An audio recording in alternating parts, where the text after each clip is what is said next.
My ex-husband and I divorced on better terms than most. Frank was always a good father to our 3-year-old son, and deep down I think he still loved me, but truth be told, he was never that bright, and a pretty huge pushover. I was surprised, but not absolutely shocked, when he came home one day to confess that he'd cheated on me with his coworker. He told me like a car salesman pitching a deal. It's not really cheating though, honey. Lola opened my eyes to everything. We're all just animals. Monogamy isn't natural. I didn't choose Lola over you. I'm choosing her and you, Frank said. His eyes were wide and his smile genuine. To my utter disgust, he believed what he was saying. I sent him packing that day. Fortunately for me, Lola didn't believe it was natural for her to raise another person's offspring, so I ended up with full custody of Henry without a fight.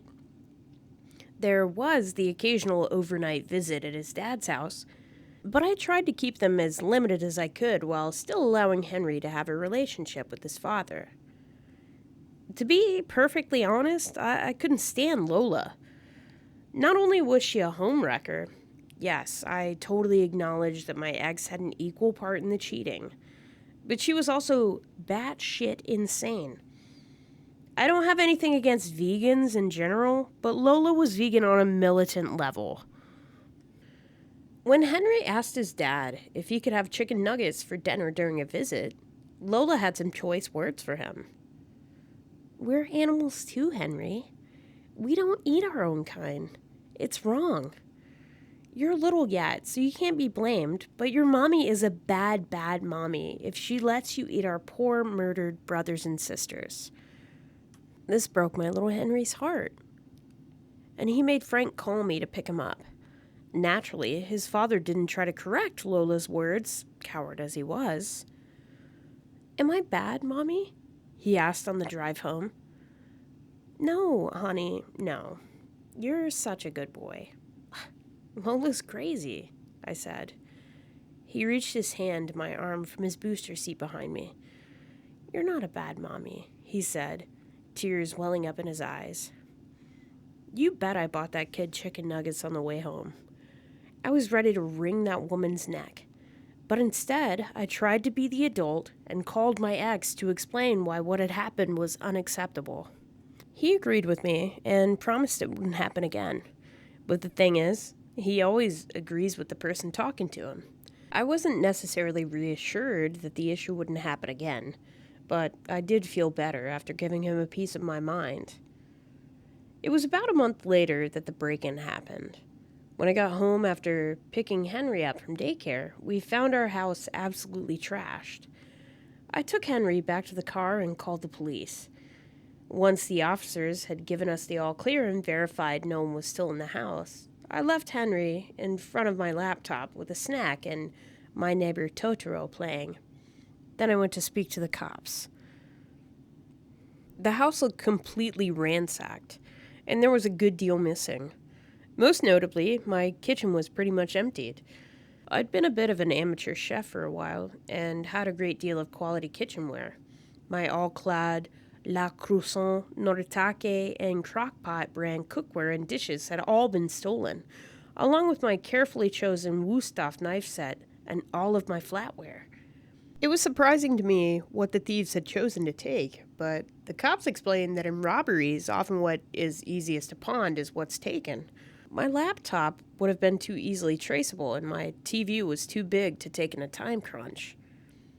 As the police took their photos and I began my list of stolen items to turn in for my insurance company, my heart sank deep into my stomach. Our cat, Penelope, hadn't greeted us yet. I dropped my notebook and began searching the house. Here, kitty kitty, I called from room to room with increasing desperation. No cat answered my call. My fears were confirmed after I had checked the last of Penelope's usual hiding places. Our cat was gone. The police told us there was nothing they could do about the cat. It was most likely that she had simply escaped while the robbery was taking place. Naturally, Henry was devastated. We posted flyers around the neighborhood and checked regularly with local animal shelters, but nothing came from it. Penelope was an indoor cat and didn't have an identifying tag or even a collar. Frank was surprisingly supportive during our recovery from the theft and pet loss. He brought dinner for us that night. It was vegan, but the thought was nice. And even slept over on the couch because Henry was scared of the bad guys coming back. I was pretty impressed with the way Frank stepped up in our time of crisis. So when he told me that Lola wanted to have a dinner, just me and her, to clear the air, I said I'd think about it. After all, I was an adult and could just leave if she started acting crazy. Over a month passed since the robbery, and there was no sign of the cat and no official invitation from Lola. Not that we hadn't heard from her entirely. She had sent Frank over with a piece of meteorite that she claimed would protect us from any further misfortune, although I wasn't sure what information she was basing that belief on. Included with the meteorite was a note explaining that we shouldn't be sad our cat got out, because keeping a pet locked up in a house is wrong. She even went so far as to say that the thieves probably took it upon themselves to free Penelope from the tyranny of man. What a comforting and thoughtful gift, right? I'd nearly forgotten about Frank's request that I consider a dinner with her when I got a text from a number I didn't have saved in my phone. Would you like to have dinner with me tomorrow? It would be cruelty-free, of course. I hope that doesn't offend you. I'd give you 3 guesses as to who sent the text, but I bet you only need 1. Eating vegan didn't offend me, but her text definitely got my dander up. Fortunately, I was too tired to worry much about her text or how bitchy it was. Dealing with the insurance company to replace our stolen items was becoming a second job in itself, and I was not up for an argument. Sure, we can have dinner, I typed back. See you at 5:15, she said. There was no way I was going to subject my son to another meal with Lola, so I made arrangements to drop Henry off at his grandparents' for a sleepover. They were happy to have him for the night, and Henry was able to get his mind off of his still missing cat. It was a win-win. For them, at least. I still had to suffer through dinner with Crazy. Repeating over and over to myself that keeping a good relationship with Frank, and therefore Lola, was important for my son's mental health, I set off to my ex's house. When I got there, I was surprised to see how normal the meal looked, despite how obnoxious she was. Lola had clearly made an effort to create a passable meat substitute for our dinner. While the food passed for normal, the home decor certainly didn't. A large chart showing the locations of the chakras was painted on the wall. Each chakra had its own shelf with a brightly colored rock on it. No wall was painted the same color as the next, with the kitchen/dining room being bright yellow, blue, green, and orange. The table was low to the ground and deep purple, with pillows to sit on instead of chairs. Candles of every possible shape and color sat on any available flat surface. If this were anyone else's home, I might have considered it to be a quirky and fun style, but it was Lola's, so I considered it to be a testament to her crazy personality instead. She ushered me toward a cushion and gestured for me to sit. I'm so glad you could come. I know this isn't the most ideal situation for us, and I thought it would be nice if we could, find some common ground, she said. Common ground like what? I asked. I don't know. Maybe you could try not eating our fellow animals, she said. There it was. The Lola we all know and hate.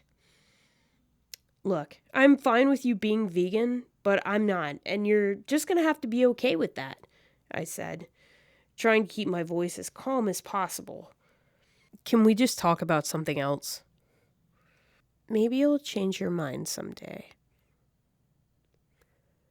I rolled my eyes. I doubt it. Okay, sorry for bringing it up. Let's eat before everything gets cold. I made it special for you, she said. We sat in awkward silence for a while as we ate. I was relieved she was no longer proselytizing, but it was starting to get really uncomfortable. This honestly tastes a bit like real meat. The texture is even spot on, I said.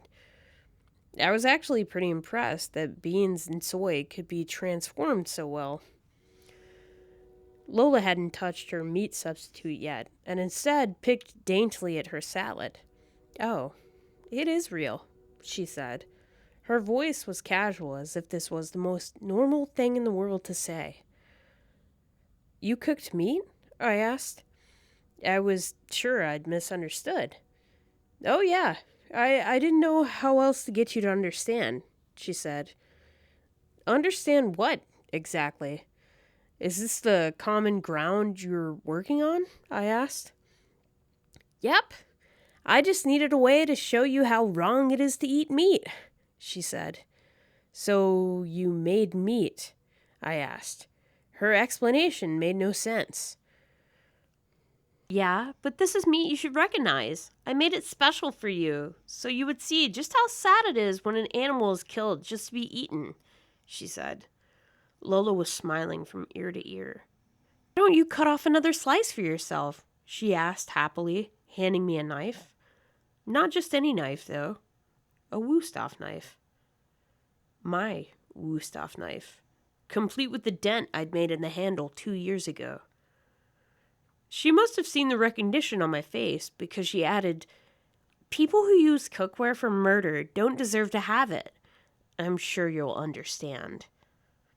She made a fake frowny face. "Or can the big bad carnivore not do it?" "Different when it's an animal you knew personally, huh?"